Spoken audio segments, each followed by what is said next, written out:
Hola y bienvenidos. Hoy vamos a meternos de lleno en un cambio que está ocurriendo en las salas de juntas, la forma en que las empresas manejan sus proyectos más cruciales. Sí, porque durante décadas la solución parecía siempre la misma, ¿no? Exacto. Si una compañía tenía problemas con proyectos, ya sabes, que se salían de presupuesto o de tiempo, la solución era crear una oficina de gestión de proyectos, una PMO. Era casi un reflejo.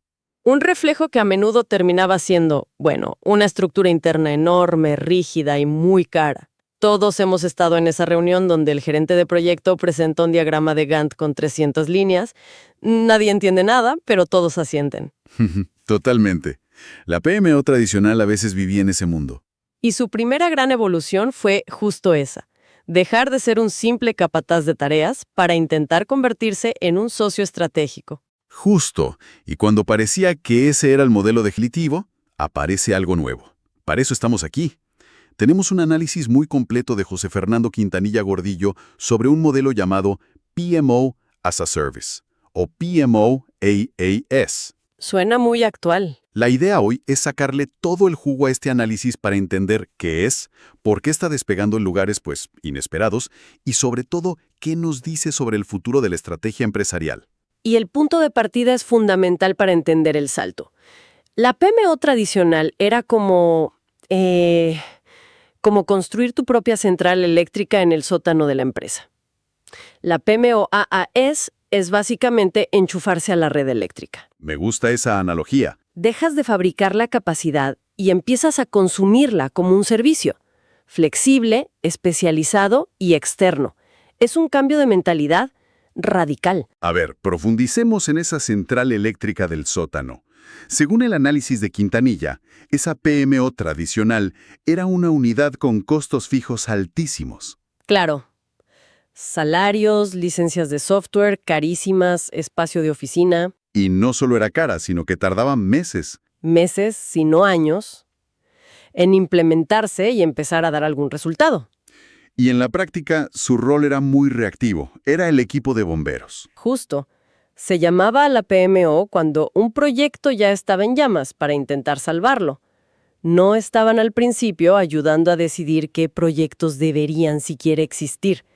Su foco era la ejecución táctica, no la visión estratégica. Claro.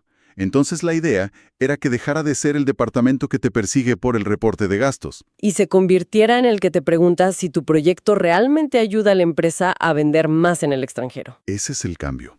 Y esa fue la primera gran transición, hacia lo que el análisis llama la PMO estratégica, o EPMO. Precisamente, la EPMO ya no se pregunta, ¿estamos haciendo los proyectos correctamente?, sino que se pregunta, ¿estamos haciendo los proyectos correctos? Una pregunta mucho más importante. Muchísimo más. Su misión es ser el puente entre la estrategia corporativa, que a veces es muy abstracta, y la ejecución del día a día.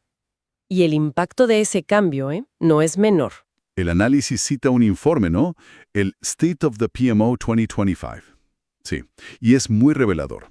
A ver, el dato clave es este.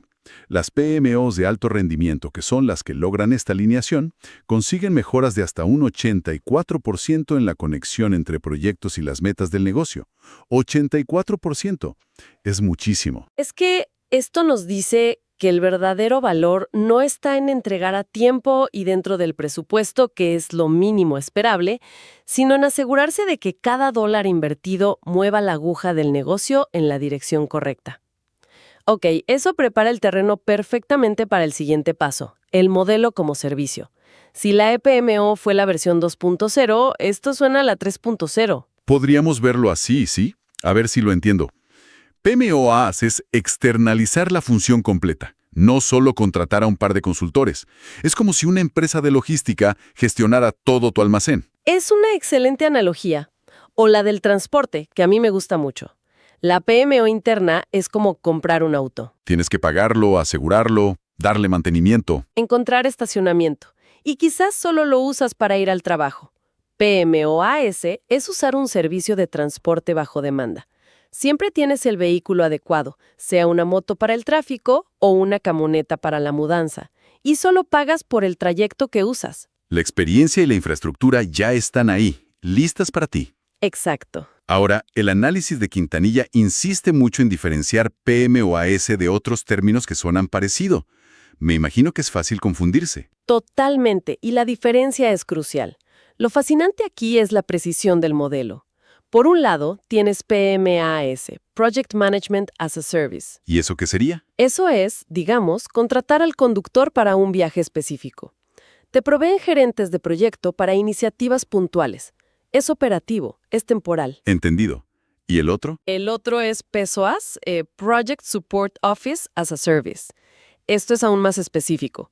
Es contratar solo el soporte administrativo. Alguien que te ayude con la documentación, los reportes. Eso mismo. El seguimiento de tareas. Es como la torre de control, pero no decide qué aviones despegan ni a dónde van. Ok, entonces PMOAS es el paquete completo. No es solo el conductor ni la torre de control. Es toda la aerolínea. Esa es la clave. La estrategia de rutas, el mantenimiento, la tripulación, todo. Abarca la gobernanza, la gestión de todo el portafolio, la definición de metodologías. Es integral. Y esto se conecta con otro concepto que menciona el análisis, la PMO virtual o VPMO. Claro, es una conexión muy natural. Una PMOAS es, por definición, casi siempre una VPMO, un centro de coordinación basado en la nube. Estos proveedores ya nacen digitales, con equipos distribuidos. Están hechos para el mundo del trabajo remoto. Bien, el concepto está claro, pero hablemos del por qué. ¿Por qué una empresa haría esto? Más allá de la analogía del auto, ¿cuáles son los beneficios tangibles? El análisis los divide bien. En lo financiero, el beneficio es directo. Conviertes un costo fijo enorme en un costo variable. El presupuesto se adapta a la demanda real. Liberas capital que antes estaba atrapado en salarios y licencias. Exacto. Y operacionalmente, la ventaja es la velocidad. Puedes tener una PMO de clase mundial funcionando en semanas, no en años. Accedes a metodologías probadas desde el día 1. Aceleras el famoso time to value, el tiempo que tardas en ver un retorno. Brutalmente. Pero creo que estamos de acuerdo en que el beneficio estratégico es el que realmente cambia el juego. Sin duda. La idea de que la empresa puede, por fin, dedicarse a lo que sabe hacer. Su producto, sus clientes, su mercado. Delegas la ciencia de la gestión a quienes se dedican solo a eso. Y esto nos lleva a la parte más sorprendente del análisis. ¿Quiénes están adoptando este modelo? Esto me interesa mucho, porque uno, pues, instintivamente piensa en las grandes corporaciones, las que tienen cientos de proyectos. Pues la realidad es completamente distinta. Los datos son contraintuitivos. Las pequeñas empresas, las pymes, son las mayores usuarias. ¿En serio? ¿Qué porcentaje? Un 27% de adopción. Para ellas, es la única forma de acceder a una capacidad de gestión de nivel mundial sin una inversión inicial que las ahogaría. Es, en cierto modo, una democratización de la estrategia. Un momento. ¿Y las medianas? 100% de adopción. 0. 0. 0. Y las grandes empresas, solo un 9%. 0%. Eso es estadísticamente rarísimo, casi un imposible. Uno pensaría que son el candidato perfecto. Lo son, lo suficientemente grandes para necesitarlo, pero no tanto como para justificar el costo de construirlo internamente. ¿El análisis de Quintanilla da alguna pista de por qué existe ese agujero negro en el mercado?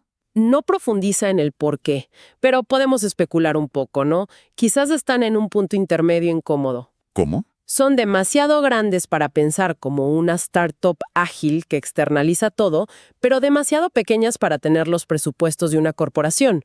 Tal vez sufren de un queremos hacerlo nosotros mismos. Sin tener realmente los recursos para hacerlo bien. Es un área que, bueno, necesita más investigación. Parece aún más revelador.